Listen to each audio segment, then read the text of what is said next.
ஊழல்ங்கிறதுலாம் நீங்கள் நினைக்கிற தான் சொன்னேன். அவர் ஊழல் ஒழிக்க போகிறாரு. இல்லை, மதச்சார்பற்ற சமூக நீதி கொள்கைகள்னு சொல்கிறாரு.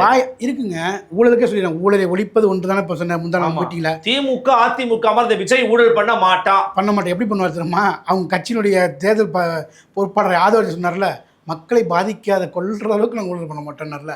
இவ்வளோ ஃப்ளோவில் பேசிட்டாரு. எப்படிங்க ஃப்ளோவில் பேச முடியும்? நீங்கள் அரசியல் ஃப்ளோவில் பேசுவீங்க. நீங்கள் அரசியல் ஃப்ளோவா? ஃப்ளோவில் நீங்கள் எப்படி பேசுவீங்க? நீங்கள் ஒரு பொறுப்பாளருக்கே ஃப்ளோவில் வருதுன்னா அப்புறம் என்ன இருக்குது? அது இயல்பு. அது ஊழலை ஒழிப்போங்கிறது சாதாரண ஊழல் பண்ணவங்கன்னு சொல்லுவானா இல்லையா? எந்த கட்சி ஊழல் பண்ண போகிறோன்னு சொல்லுது. ஆனால் அப்படிப்பட்டதில் கூட மக்களை பாதிக்காதே ஊழல் பண்ணுங்கிற எவ்வளோ பெரிய விதமான அரசியல். இதை நீங்கள் மக்கள் கண்டுக்காமல் போயிடுவாங்கன்னு நினச்சிட்டிங்களா? இதுதான் ஊழலை ஒழிப்போன்னு சொன்ன அவர் மக்களை பாதிக்கப்படாதவே ஊழல் செய்யலாங்க அப்படிங்கிறது இவர். இந்த கட்சி எவ்வளோ நாளைக்கு நீ தாக்கு பிடிக்கும்னு நினைக்கிறீங்க? நீங்கள் ஒன்றுமே கிடையாது. நம்ம நினைக்கலாம் அப்படியே இந்த உலகத்தில் தமிழ்நாட்டை அரசியல் பெருமாற்றம் வரப்போதெல்லாம் கிடையாது. விஜய் ஒரு இப்போதைக்கான ஒரு ஒரு ஒரு ட்ரெண்ட் செட்டர், ஒரு பேசும் பொருளாக விஜய் நமக்கு என்ன நன்மை நடக்கும் அப்படின்னு தெரியுமா?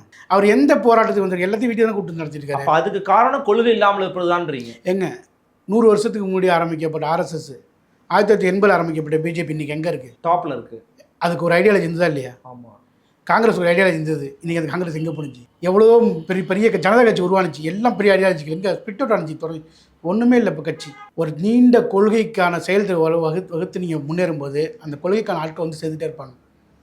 இதுதான் உண்மை. இது நடக்கும். பார்க்கலாம். கொள்கை சார்ந்து இயங்குறவங்களால தான் தொடர்ச்சி நீடிக்க முடியும் அப்படிங்கிறத பதிவு பண்ணியிருக்கிறீங்க. த சேம் டைம் இது எப்படி சமூகத்தில் மக்கள் மத்தியில் தாக்கத்தை ஏற்படுத்த போகுது அப்படிங்கிறது அடுத்தடுத்த பேட்டிகளை நம்ம தொடர்ச்சியாக பேச போகிறோம். எங்களுக்காக வருகை பதிவு மிக்க நன்றி. மிக்க நன்றி.